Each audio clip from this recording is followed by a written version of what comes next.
देखो light, light मतलब प्रकाश। ध्यान से देखो, इसको पढ़ना बहुत इंपॉर्टेंट है, बहुत जरूरी है। क्लास 8 में 7 में सब जगह हम लाइट में पढ़ा चुके हैं। देखो लाइट में प्रकाश होता है ना। प्रकाश किसे कहते हैं? प्रकाश कोई वस्तु तो है नहीं। Light is not a thing, It is a form of energy. हाँ, it is a form of energy या source of energy by which we can see any object, है ना। Light is a form of energy, एक ऊर्जा का रूप है by which we can see any object, या light is a form of energy which gives us sensation of sight. ठीक है, जो हमें देखने की अनुभूति प्रदान करती है। अगर लाइट नहीं रहेगा तो कितना बड़ी आंख लगा दें अपना या भगवान जी का, देख नहीं पाएंगे। भगवान जी तो खैर अंतर्यामी है तो देख लेंगे, अलग वाली बात है, लेकिन हम लोग बिना आंख का देख वैसे आंख तो रहेगा, बिना लाइट के नहीं देख पाएंगे। लेकिन इसमें तुम काउंटर क्वेश्चन कर सकते हो कि सर लाइट है और आंख नहीं है तो देखेंगे क्या? तो भी नहीं देख सकते, दोनों जरूरी है ना। बोथ आर जरूरी, Both are important. Important, both are necessary, बहुत आवश्यक है। लाइट किसे कहेंगे? Light is a form of energy. Light एक ऊर्जा का रूप है जिसके कारण हम किसी वस्तु को देख पाते हैं, है ना। कोई दिक्कत? लेकिन इसमें देखने के लिए आंख भी जरूरी है। ठीक है, अगर लाइट प्रकाश नहीं होता, हमारा आंख होता तो इस कलरफुल दुनिया को नहीं देख पाते। आदमी भी कलरफुल होते हैं, डेली रंग बदलता है। आज बहुत हमको वैल्यू दे रहा है, कल तो पता नहीं, पहचानता भी नहीं है। कि दुनिया में ऐसे लोग होते हैं, तुरंत रंग बदलते हैं। गिरगिट से भी ज्यादा रंग बदलने वाला इंसान होता है ना। लाइट किसे कहते हैं? देखो, light is a form of energy. Light is a form of energy. Light is a form of energy which gives us sensation of sight। हाथ को एकदम तेजी से चलाओगे। संडे का भी रूटीन होगा, नहीं लिखा है, संडे का भी होगा। Sensation किसको है? Sensation, sensation. Light is a form of energy which gives us sensation of sight। Light is a form of energy which gives us sensation of। देखो एक पैराग्राफ चेंज करके लिखो, दूसरा परिभाषा। Light is a source of energy. Light is a source of energy, source of energy by which we can see any object. Light is source of energy by which we can see any object.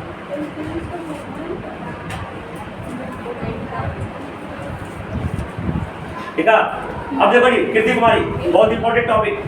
Light है क्या? Light बस particle है या wave है? Class 9 में sound पढ़ाए होंगे, या हमने तो कोई और जरूर पढ़ाए होंगे। किसी के किसी से साउंड पढ़ी होगी तुम, तो साउंड पढ़ी हो तो साउंड जो है एक वेव प्रकार की एनर्जी है जो कि एक जगह से दूसरी जगह प्रोपेगेट करती है। तो किस फॉर्म में प्रोपेगेट करती है? ये वेव के फॉर्म में करती है ना। साउंड जो क्या है, एक प्रकार का वेव है। वेव बने तो तरंग, वेव क्या होता है? तरंग। हिंदी में जानकारी होती है, लेकिन जान लो वेव तरंग। अब तुम देखो, मैं यहाँ बोल रहा हूँ, तुम्हारे पास आवाज जा रही है, तो अगर ये दो खली है, खली देख रहे हो क्या? हैं? खली को मैंने ऐसे जगह फेंक दूंगा तो तुमको स्लाइटली चोट तो जरूर लगेगा, जरूर तो कुछ लगेगा, कुछ ना कुछ हम पे गिरा। लेकिन मैं जो बोल रहा हूँ तुम्हारे पास पहुंच रहा है, तो तुमको लग रहा है कि कुछ चोट लगा, क्योंकि ये वेव है। अगर ये पार्टिकल रहता तो जरूर तुमको कुछ ना कुछ फर्क पड़ता, लेकिन चूंकि ये वेव है तो कोई फर्क नहीं पड़ता है। तो साउंड प्योरली वेव है। अब वेव किसे कहते हैं? क्लास 9 तुम लोग देख लो, साउंड पढ़ने का लास्ट में देखो। वेव, वेव क्या चीज है? ध्वनि को पढ़ा चुके हैं। वेव एक प्रकार का एनर्जी है जो बिना मास ट्रांसफर हुए एनर्जी ट्रांसफर होता है। इसको क्या कहेंगे? वेव। तो wave is a form of energy in which energy can transfer one place to other place but no any mass transfer. तुम बोलो कुछ समझ में नहीं आया, बोलो तुम जाते समझ में नहीं आया, है ना। इसको समझने के लिए देखना पड़ेगा। देखो अभी देखो, हम जो बोल रहे हैं हमेशा फ्री है, तो ऐसा थोड़ी कि मेरा वजन ऊंचा जा रहा है, है ना, लेकिन आवाज जा रहा है ना, तो एनर्जी ट्रांसफर हो रही है क्या दूसरा जगह, लेकिन मास एक ही जगह स्थिर रहती है। इसको जैसे कि कोई स्कूल है कि नहीं, पता नहीं उस स्कूल में साइकिल स्टैंड है कि नहीं, है कि नहीं, लेकिन फिर भी देख लेना, अगर साइकिल स्टैंड होगा तो ढेर मनी साइकिल लगाना होगा, लगातार हम एक साइकिल के एक लाख मार दिए तो देखना पूरे साइकिल गिर जाएगा। तो मास ट्रांसफर तो सिर्फ मास ट्रांसफर थोड़ी होगा, मास ट्रांसफर नहीं होगा ना। मुझे साइकिल जो जिसमें मारे वो तो हो जाए लेकिन बुलेट साइकिल गिर गया तो क्या ट्रांसफर हो गया? एनर्जी ट्रांसफर हो गया। ये भी एक प्रकार का बेबी है। हम लोग बचपन में जब हम बच्चे थे ना, हम भी बच्चे थे, सीरियल देखा ना, कभी सास भी कभी बहू थी, है ना, उससे हम भी कभी बच्चे थे। तो जब हम बच्चे थे तो हम एक खेल खेला करते थे, है ना, नदी में एक तालाब होता था, उसमें ढेला मारते थे। तो ढेला मारेंगे, जैसे ढेला मारोगे ना तो गोल गोल गोल गोल एक रिपल्स बनता है ना। ये भी एक प्रकार का वेव है जिसमें ढेला मारे, ढेला एक उसी जगह रह गया, पानी दूसरी जगह है, लेकिन पानी अपना एनर्जी ट्रांसफर करके पूरा एक जगह दूसरा जगह चला गया। इसका कहते हैं वेव। उम्मीद है समझ में आया होगा। वेव किसे कहते हैं? वेव में एनर्जी ट्रांसफर होता है लेकिन मास ट्रांसफर नहीं होगा। अब वेव कितने प्रकार के होते हैं? पढ़ चुके हो तुम लोग? वेव कितने प्रकार के होते हैं? निशा कुमारी, वेव कितने प्रकार के होते हैं? नहीं, चैप्टर इसमें क्या है? वेव के तो 2 प्रकार के होते हैं। तुमको तो पढ़ाया याद नहीं है, याद है? एक बताया था मैकेनिकल वेव, एक इलेक्ट्रोमैग्नेटिक वेव। दिखाया, पढ़ाया भी, दिखाया भी है। वेव कितने प्रकार के? मैकेनिकल वेव और इलेक्ट्रोमैग्नेटिक वेव। मैकेनिकल वेव किसे कहते हैं? ध्यान दो, अभी याद रखना। मैकेनिकल वेव किसे कहते हैं? वैसा वेव जिसमें एनर्जी ट्रांसफर होने के लिए मीडियम की आवश्यकता पड़ती है। जैसे हम अभी बोल रहे हैं तो बीच में हवा है, अगर हवा नहीं होती तो तुम्हारे पास आवाज नहीं पहुंचेगा। बीच में जैसे शीशा के रूम में तुम पैक हो जाओ और हम बाहर से चिल्लाएंगे बचाओ बचाओ बचाओ, या तुम अंदर से चिल्लाओगे बचाओ बचाओ, कोई फायदा नहीं, आवाज पहुंचेगा ही नहीं। तो दिक्कत, तो जिस वेव को ट्रैवल करने के लिए मीडियम की आवश्यकता पड़ती है उसे मैकेनिकल वेव कहते हैं। लेकिन कुछ ऐसे भी वेव है जिसको ट्रैवल करने के लिए कोई मीडियम की आवश्यकता नहीं पड़ती, जैसे लाइट वेव। तुम शीशा के रूम में पैक हो जाओ, मैं लाइट टॉर्च मारूंगा अंदर, उसने चला जाएगा। मैं इलेक्ट्रोमैग्नेटिक वेव ये तो चुप के तरह अभी तो समझना। अभी मैकेनिकल वेव भी 2 प्रकार के होते हैं। मैं दरवाजा मतलब बाहर दीवार तो उसके अंदर ही ना। हाँ, तो उस पर एक अलग थ्योरी है, बताएंगे। ट्रांसपेरेंट, ट्रांसलूसेंट, ओपेक, वो ऑब्जेक्ट होता है, वो ऑब्जेक्ट के अनुसार, लेकिन बिना मीडियम लाइट ट्रेवल करता है। इसका सच्चा सबूत बताया क्या है? भगवान ये सब सबूत पैदा कर देते हैं। ये देखो सन है, सन से बड़े हैं लेकिन हम इसको बोर्ड पे पा सकते हैं। इस सन से सूर्य भगवान हो गए। 1000 की पड़ेगा सूर्य भगवान को, शायद तुमको पता नहीं होगा। आज छठ पूजा का पहला अर्घ है, चैती छठ का, तो सूर्य भगवान की पूजा होती है ना। दुनिया में कोई भगवान को देखा तो नहीं, लेकिन सूर्य भगवान को देखते हैं डेली, है ना। देवी एक भगवान है, तो सूर्य भगवान और ये हमारे पृथ्वी में हमें, है ना। तो सूर्य से पृथ्वी के बीच की दूरी कितना है? 15 करोड़ किलोमीटर। कितना किलोमीटर है? 15 करोड़ किलोमीटर। अब तुम जरूर पढ़ी होगी छठा सप्ताह में, ये जमीन में पृथ्वी के ऊपर एक एटमॉस्फेयर है, और एटमॉस्फेयर 8 से 18 किलोमीटर तक ही है। 18 किलोमीटर के ऊपर कोई एटमॉस्फेयर नहीं है। पढ़ी होगी नहीं पढ़ी?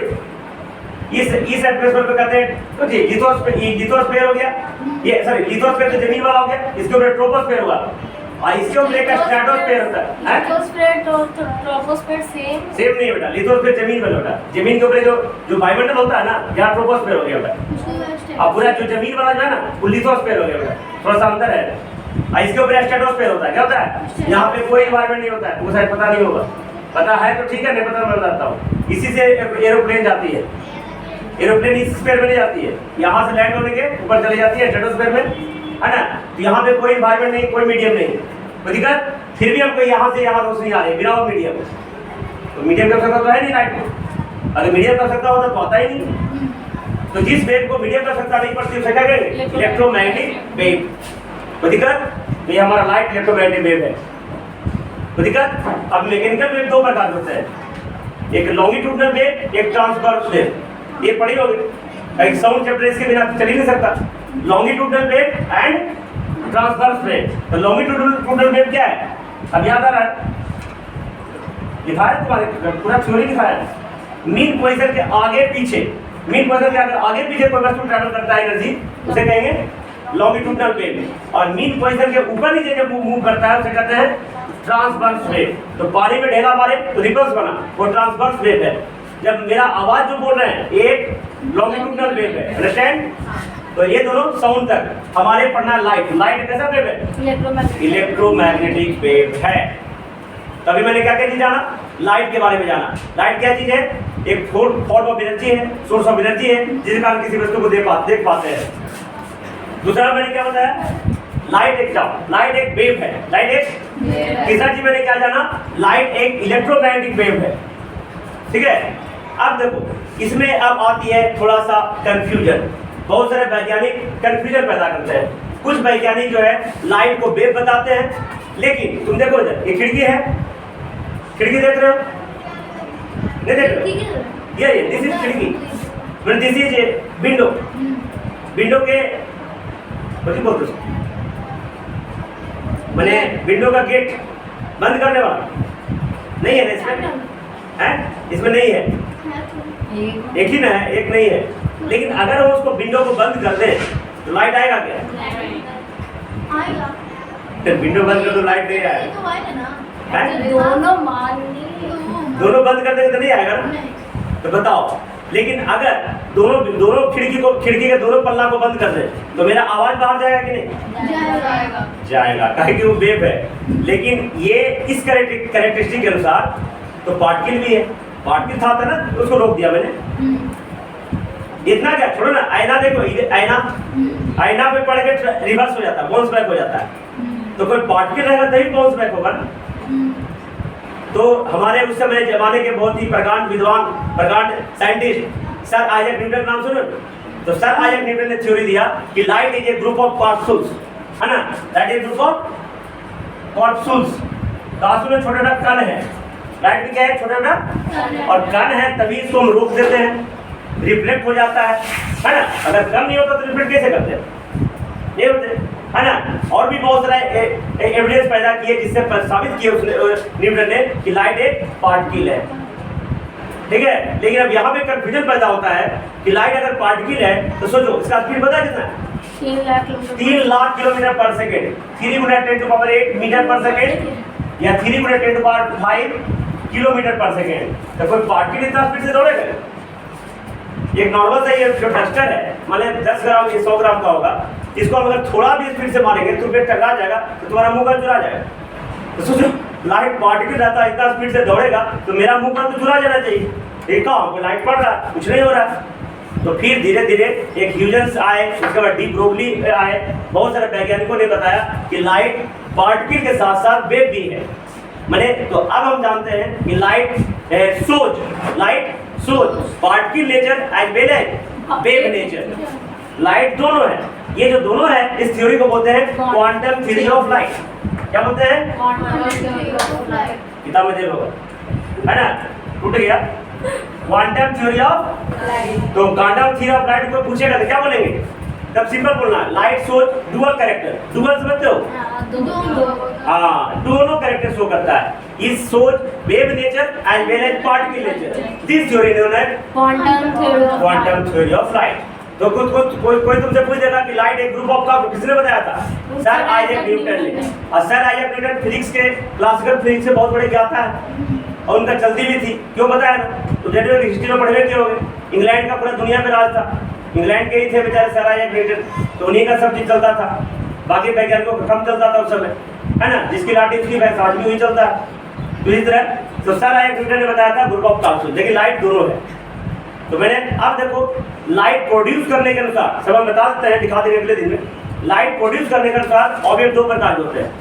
लाइट प्रोड्यूस करने के अनुसार ऑब्जेक्ट, एक लुमिनस ऑब्जेक्ट और एक जो लाइट उत्पन्न करे वो हो जाएगा, जो लाइट उत्पन्न ना करे। तो हम लुमिनस है कि नॉन लुमिनस? हमारे अनुसार नॉन लुमिनस, लेकिन कुछ अनुसार लुमिनस भी है। हम ज्ञान का प्रकाश करा रहे हैं, कुछ अनुसार तो ज्ञान का प्रकाश तो नहीं कर रहे हैं। तो खैर थ्योरी पूछेगा तो नॉन लुमिनस है, हम लाइट पैदा नहीं कर रहे हैं। अच्छा, ये कुछ बल्ब लुमिनस ऑब्जेक्ट है। अब हमारा पृथ्वी, earth, sun, star, moon, non luminous. समझ में आया? तो the object which produce light, इन्होंने luminous object, the object which does not produce light, इन्होंने तो देखा समझ में? हाँ, स्टार लुमिनस, स्टार अपना लाइट होता है। स्टार के पास अपना लाइट होता है। क्यों होता है इसके पीछे थ्योरी में है, बताएंगे। उसमें एक न्यूक्लियर फ्यूजन होता है, उसके अनुसार से अपना लाइट प्रोड्यूस होता है। स्टार सन इज स्टार बेटा। अगला चीज लाइट, ये तो प्रोड्यूस करने के अनुसार हो गया। अगला लाइट पास के अनुसार ऑब्जेक्ट नहीं बताया, ट्रांसपेरेंट, ट्रांसपेरेंट, हाँ बताया। नहीं वो अलग चीज। हाँ, पास के अनुसार लाइट 3 प्रकार के, ट्रांसपेरेंट ऑब्जेक्ट, ट्रांसलूसेंट ऑब्जेक्ट और ओपेक ऑब्जेक्ट। ट्रांसपेरेंट किसे कहते हैं? जिससे लाइट आर कट जाए। हाँ, इंग्लिश में क्या बोलेंगे? The object by which light can pass. हाँ, देखो मेरा अनुसार से ये बोलो, द ऑब्जेक्ट बाय व्हिच या which allowed to pass the light. Simple परिभाषा। परिभाषा को किताब से देख के नहीं बोलना है, जो अपने मन में सोचना है। हम लोग हिंदी के बोलने वाले हैं, अंग्रेजी तो अंग्रेजी में जन्म ले लिए, हिंदी बोलेंगे, बस हिंदी सोचना है, इंग्लिश में ट्रांसलेट करना है और बोल देना है, नहीं समझा? तो the object which allowed to pass the light, इन्होंने ट्रांसपेरेंट ऑब्जेक्ट, जैसे शीशा, ग्लास। हाँ, ग्लास और बस। और तुम्हारे सामने इतना बड़ा ट्रांसपेरेंट ऑब्जेक्ट है, फिर भी तुमको दिख नहीं रहा है। तुम्हारे सामने जो ट्रांसपेरेंट ऑब्जेक्ट इतना बड़ा है, फिर भी नहीं दिख रहा। एयर ट्रांसपेरेंट ऑब्जेक्ट है, बीच में हम दोनों के बीच में एयर है और हम तुमको आसानी से देख रहे हैं, तुम हमको आसानी से देख रहे हो। एयर भी ट्रांसपेरेंट ऑब्जेक्ट है। वाटर ट्रांसपेरेंट नहीं हो जाएगा। वाटर में स्टील वाटर इस्तेमाल करोगे ना, स्टील वाटर, शांत जल, तब हो जाएगा ट्रांसपेरेंट। लेकिन ऐसे पानी का इस्तेमाल करोगे तब ट्रांसलूसेंट हो जाएगा, ठीक है। और तीसरा होता ट्रांसलेशन किसे बोलेंगे?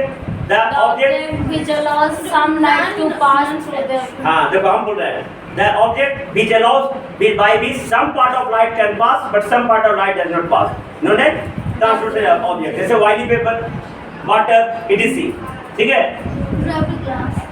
हाँ, स्क्रब ग्लास, ठीक है। और तीसरा हो गया ओपेक, है ना, जिसमें नहीं होता है, नहीं पास होगा। लेकिन the object which does not allow to pass the light, इन्होंने ओपेक ऑब्जेक्ट। ट्रांसपेरेंट का हिंदी पारदर्शक वस्तु है, ट्रांसलूसेंट का पारभासी वस्तु है और ओपेक का अपारदर्शी वस्तु है। मुझे समझ में आ गया? अगला जो टॉपिक है इसमें, लाइट जब भी जाएगा तो लाइट का कितना आ रहा है? अकेला कोई आ रहा है क्या? लाइट को बहुत सारा, लाइट का जो ये जो सबसे स्मॉलेस्ट है इसको रे बोलते हैं, किरण। किरण क्यों बोलते हैं? मैं तो पढ़े होंगे। लाइन 3 प्रकार के, एक होता है रे, एक होता है लाइन सेगमेंट, एक होता है लाइन तरफ, दोनों तरफ एरोहेड होता है। ये एक तरफ पॉइंट, एक तरफ एरोहेड होता है और दोनों तरफ पॉइंट होता है। तो तीनों में लाइट जो होता है, लाइट के साथ रे इस्तेमाल होगा, ताकि जहां से निकलता है वो फिक्स पॉइंट होता है और कहां तक लाइट जाएगा कोई फिक्स, इसलिए इसमें लाइट के साथ रे प्रयोग होता है। तो जब भी लाइट निकलती है तो अकेले नहीं, सब बेसिक थ्योरी है। जब क्यों कैसे होता है डायरेक्टली पूछोगे, डायरेक्टली बताएंगे। मैं तो लाइट रेज अकेला तो होगा नहीं, ये ग्रुप ऑफ लाइट रेज होता है, ठीक है। तो जब लाइट रेज ग्रुप ऑफ एक समूह में आता है, इस ग्रुपिंग ऑफ लाइट रेज का एक नाम देते हैं, बीम ऑफ लाइट। क्या बोलते हैं? Beam of light. ताकि लाइट रे हमेशा एक तो होगा नहीं, जब भी होगा तो लाखों करोड़ों में आएगा। तो ये ग्रुपिंग ऑफ लाइट रेज को कहते हैं बीम ऑफ। ये बीम ऑफ लाइट 3 प्रकार के होते हैं। कितने प्रकार के होते हैं? अगर एक होते हैं पैरेलल, जिसमें सभी लाइट एक दूसरे को क्या हो, पैरेलल हो। और एक होते हैं कॉन्वर्जिंग, निकले कहीं और से, सब एक जगह मिल जाए, है ना। अब निकले एक जगह से, सब छितरा जाए। देखो इसका सीधे से एग्जांपल समझ सकते हो। स्कूल जाने समय कॉन्वर्जिंग, सब जगह तरह से आ रहा है, स्कूल में मिल रहा है। स्कूल छूटे समय डाइवर्जिंग, निकल रहा है एक जगह से, छितरा रहा है, कहीं घर चल जा रहा है। तो ये हो गया 3। बहुत सारी चीज बता दिया, कल हम लिखा देंगे इसके बारे में। और फिर हम पढ़ेंगे मिरर के बारे में। मिरर किसे कहेंगे? The object which reflect the light. वैसा वस्तु या वैसा डिवाइस जो लाइट को रिफ्लेक्ट कर देता है उसे मिरर कहेंगे, है ना। सब एक में पढ़ चुके हो। मिरर 2 प्रकार के, plane mirror and spherical mirror. तो जो मैंने आज पढ़ाया कल उसको तुमको लिखा देंगे बराबर के, समझ में आया होगा। और घर से पढ़ के लाओगे और हमें कोई दिक्कत रहेगा, ध्यान होकर सवाल करोगे।